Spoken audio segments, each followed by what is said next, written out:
पहिलं आपलं नाव सांगा. सागर राजेंद्र पवार, आपण आलात कुठं? बदलापूरला राहतो. अच्छा, पहिली गोष्ट तुम्हाला किल्ल्याला चोरी का म्हणले याचं उत्तर देतो. हा. सदर प्रॉपर्टी जी आहे हम्म. ही आमची प्रायव्हेट मालकीची आहे. अच्छा, त्याच्यामुळे या प्रॉपर्टीला गेट लावण्यासाठी किल्ला प्रायव्हेट आहे. येस, कसा काय? ते तुम्ही ऑनलाईन सर्च करा किंवा पुरातत्व विभागात जाऊन चौकशी. किल्ला कसा सरकारी प्रायव्हेट मध्ये आला याची माहिती तुम्हाला पुरातत्व विभाग रत्नागिरी किंवा पुरातत्व विभाग महाराष्ट्र सरकार मुंबई फोर्टला आहे. तुम्ही तिथे जाऊन RTI टाका. RTI मध्ये तुम्हाला माहिती मिळून जाईल. फोर्ट म्हणजे तुम्हाला नाही माहिती कसं आलं? आमचं आहे, तुम्हाला माहिती पाहिजे सांगा ना. ना, मला नाही माहिती. प्रॉपर्टी आमची आहे, भारत त्याच्यावर नाव सरकार. कुठे आहे तुमचं? अरे त्याच्यावरती इन्स्ट्रक्शन तर दिलेले आहेत नाव ना. कुठे आहे तुमचं? नावाची काय गरज आहे तुम्हाला? पण ते गव्हर्नमेंटला तुम्ही विचारा गव्हर्नमेंटला. मी गव्हर्नमेंट आहे. किल्ल्यांवर झाडं लावायला झाडं आम्ही प्रॉपर्टी विकत घेतली. किल्ला विकत घेतला. Obviously yes, correct. दाखव. काय तुम्हाला सांगते, RTI टाका ना तुम्ही. महाराष्ट्र शासनाने किल्ला विकला. विकला तुम्ही, RTI टाका. तुम्हाला RTI मध्ये जी माहिती पाहिजे ती सगळी माहिती तुम्हाला मिळून जाईल. तुमच्याकडे नाही. माझ्याकडे आहे, मी का देऊ? मी थोडी तुम्हाला मी तरी कसं मानू? मानू कशाला? तुम्ही ऑनलाईन सर्च करा. जर तुमची आहे प्रॉपर्टी तर तुम्ही नाव लावू शकतात. कशा किल्ला आम्हाला गव्हर्नमेंट ऑफ इंडियानी ऑक्शन मध्ये 1960 साली विकलेला आहे. सेम डॉक्युमेंट्स तुम्हाला आर्किओलॉजिकल डिपार्टमेंट महाराष्ट्र सरकार कुठेही तुम्ही गेलात तर त्याच्यावर मिळेल. अंजनपेठ, अंजनवेल गट क्रमांक 82 आणि गट क्रमांक 83 ही आमची प्रायव्हेट प्रॉपर्टी आहे. आता तुम्ही जिथे उभे आहात तो गट नंबर 82 मध्ये आहात आणि ती आमची प्रायव्हेट प्रॉपर्टी आहे.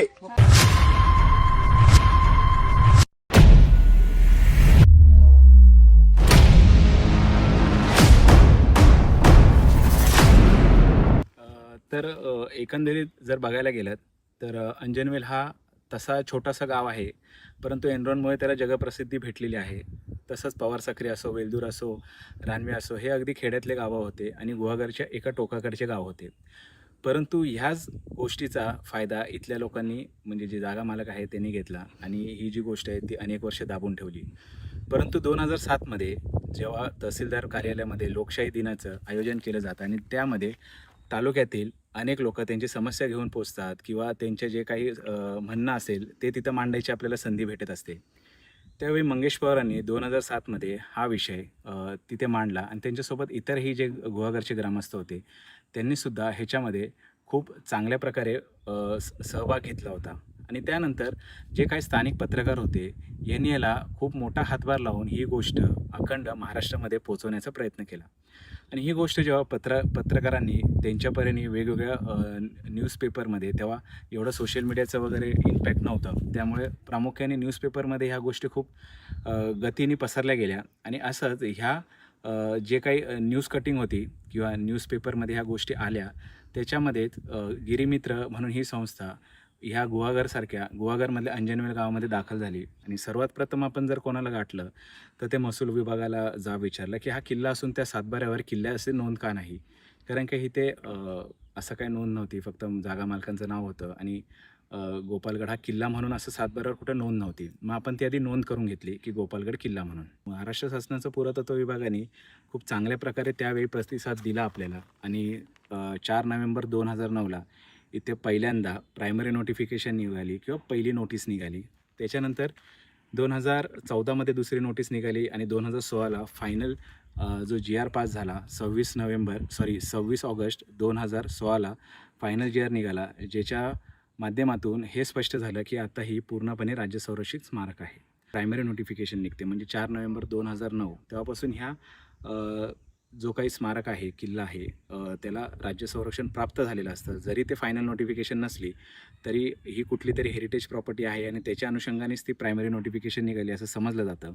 आणि त्यानंतर इथे कुठलेही बदल करायचे असतील किंवा इथे काही मॉडिफिकेशन करायचे असतील तर तुम्हाला पूर्वी पुरातत्व विभागाचं परवानगी घ्यावी लागते आणि त्यानंतरच तुम्ही तिथे बदल घडवू शकता. परंतु इथले जे जागा मालक आहेत, ज्याप्रमाणे आता व्हिडिओमध्ये बोलतात की आम्हीच मालक आहोत, आमचं जे नाव सातबारा आहे, अशा सर्व गोष्टी करून त्यांनी अवैधप्रमाणे इथे 3 ते 4 गोष्टी बांधल्या होत्या. त्यामध्ये एक शेड होती, एक घर होतं, एक दुकान होतं, एक पाण्याची टाकी होती आणि एक वॉशरूम होतं. तर या सर्व गोष्टीच्या विरोधात मी 2013ला पुरातत्व विभागाला तक्रार केली आणि तक्रारीच्या अनुषंगाने 2015मध्ये त्यांनी सर्व गोष्टीची शहानिशा केली. आणि 2015मध्ये त्यांनी जे काही आपले टाउन प्लॅनिंग डिपार्टमेंट असेल किंवा कलेक्टर साहेब असतील त्यांना या गोष्टीची जाणीव करून दिली की इथं अतिक्रमण झालेलं आहे आणि ते तोडा. आणि या सर्व अनुषंगांच्या माध्यमातून 2018ला नगररचनेने हे जे काही बांधकाम आहे ते तोडण्यासाठी नोटीस इश्यू केली. परंतु तेव्हा काही स्थानिक अधिकाऱ्यांमुळे ते बांधकाम तुटलं नाही आणि यांना तसा पुरेसा वेळ भेटला आणि 2019मध्ये यांनी ह्या गोष्टीसाठी अपील करता मुंबई हायकोर्टला गेले. आणि तुम्हाला जर त्याच्याबद्दल पूर्ण माहिती पाहिजे असेल तर सिव्हिल पिटिशन नंबर 6051/2019 असा तो केसचा नंबर आहे, तो तुम्ही डाउनलोड करू शकता. तर तिकडेसुद्धा त्यांनी असं सांगितलं की हा किल्ला नाही आहे, हा आमचा जागा आहे, आमची बाग आहे. त्यानंतर आपण जे काही आपल्या म्हणजे अगदी 16व्या शतकापासूनचे जे पुरावे होते ते महाराष्ट्र शासनाच्या माध्यमातून कोर्टामध्ये दाखवले की बाबा हा किल्लाच आहे. आणि त्या कागदपत्राच्या माध्यमातून हे प्रूव्ह झालं की नाही हे कुठलीही बाग नाही आहे, तर ही ॲक्च्युअलमध्ये किल्ला आहे, ही हेरिटेज प्रॉपर्टी आहे.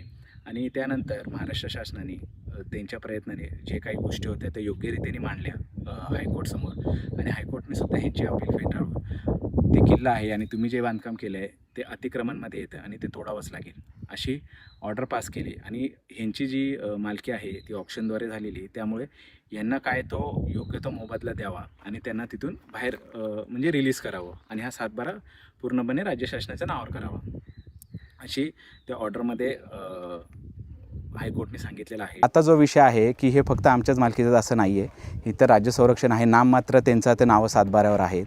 आणि जे काही मी 2004मध्ये जे निकाल आला हायकोर्टचा त्याच्यामध्ये पहिली गोष्ट ते मानायलाच तयार नव्हते की हा किल्ला आहे. इथं पहिलं सरकारी कातळ म्हणून नोंद होती. त्यानंतर 2007च्या लोकशाही दिनाला मंगेश पवार आणि काही अजून गुहागरचे ग्रामस्थ होते त्यांनी हा विषय मांडला की बाबा हा किल्ला आहे आणि हा सरकारी कातळ म्हणून का दाखवत आहे. त्यानंतर गिरीमित्र म्हणून एक संस्थेने ह्याच्यामध्ये प्रवेश घेतला, ज्यामध्ये इथले गावातले ग्रामस्थ होते, दीपक वैद्य होते, मंगेश कोयंडे होते, सतीश जंजाड होते, असे खूप सारे कार्यकर्ते होते. त्यांच्यावरही खूप प्रेशर आणला गेला पोलिसांच्या मार्फत किंवा अजून जे काही असेल. आणि त्यानंतर इथे अगदी एकदम जमावबंदीसारखाच विषय होता, बाहेरच्यांना येऊ देत नव्हते वगैरे. 2009ला हा सर्व विषय पेटल्यावर मग ते प्रायमरी नोटिफिकेशन वगैरे हा सर्व विषय झाला. सद्यस्थिती जे बोलतात की जागा मालक आहेत त्याने एवढंच सांगावं की तुम्हाला इथं आंब्याचा जो व्यापार चालता तुमचा, जे काय तुम्ही बोलता त्याची परवानगी तुम्हाला पुरातत्व विभागाने दिलेली आहे का? लेखी परवानगी तुमच्याकडे आहे का? तुम्ही जे सगळ्यांना बोलता ना की जावा तुम्ही ह्या विभागाला विचारा त्या विभागाला, तर तुम्हालाच आधी आम्ही विचारतो की तुम्हाला ही परवानगी दिलेली आहे का? आणि तुम्ही बोलतात की जे माथे फिरवणी बोर्ड तोडला, कुठल्या माथे फिरवणी बोर्ड तोडलेला नाही आहे, तो बोर्डसुद्धा इलिगल होता, तो बोर्ड पुरातत्व विभागानेच काढायला लावलेला आहे. हाही पहिले मी क्लिअर करतो. आणि त्याच्यानंतर पुरातत्व विभागाने 2018 म्हणजे आपण 23 जानेवारी 2018ला इथे 2 बोर्ड लावले, ज्यातले आता ते तोडण्यात आलेले आहेत. तुम्हाला ह्या एंट्रन्सला पण एक बोर्ड दिसेल आणि त्या एंट्रन्सला पण. आता त्याच्यावरचा जो मजकूर आहे तो तोडून त्यांनी बाद केलेला आहे. आता फक्त ती फ्रेम आहे. आता ते कोणी केलं काय केलं ते पुरातत्व विभागाने त्याची चौकशी करावी किंवा स्थानिक प्रशासनाने ती चौकशी करावी. तर आजच्या तारखेला आमचं एवढंच मत आहे, तुम्ही आंबे चोरताय, आंबे नेताय, जे काय तुम्ही लोकांवर आरोप करताय त्याच्या आधी तुम्ही स्वतःच्या खाली किती अंधार आहे ते सुद्धा बघा. आता ज्या ठिकाणी आपण उभे आहोत ते बुरुज आहेत, बुरुजाच्या समोरचे खंदक आहेत, हे सुद्धा त्यांनी बुजवलेले आहेत. ह्याच्या आधी कोणी इथं रस्ता नव्हता केला, ठीक आहे. आणि हे जे गेट लावलेले आहेत हे गेटसुद्धा अवैध आहेत, हे सुद्धा इल्लिगल आहेत, हे सुद्धा अतिक्रमणाचा भाग आहे. ह्याच्यासाठी सुद्धा आपण लढतो आहे की हे गेट आधी तोडा. इथे एक गेट आहे, त्या दरवाजाला खाली एक गेट आहे, तर हे सर्व आधी गेट तोडा. आणि मुळात ही जी भिंत ही पहिल्यासारखी करा, जेणेकरून इथं यायला जायचा वावरच जाईल. आमची काय मागणी आहे की जे मेन रस्ता होता खालून भोईवाडीतून तो मुळात चालू करा, जेणेकरून आमच्या स्थानिकांना रोजगार भेटेल. तिथं त्यांचे काय दुकानं चालतील, होमस्टे चालतील, जे काय चालतील ते तिथं चालतील. आता इथं कोण नाही वस्तीला, इथं पर्यटक येतात, कोणाचं लक्ष नसतं, काही करतात, चुकीचे प्रकारसुद्धा घडतात, ठीक आहे. तर आमचं काय मत आहे की तुम्ही बाबा लोकवस्तीतनं या, तिथनं जो मूळ रस्ता आहे तो सुधारा, तो चांगला करा, बस. भविष्यात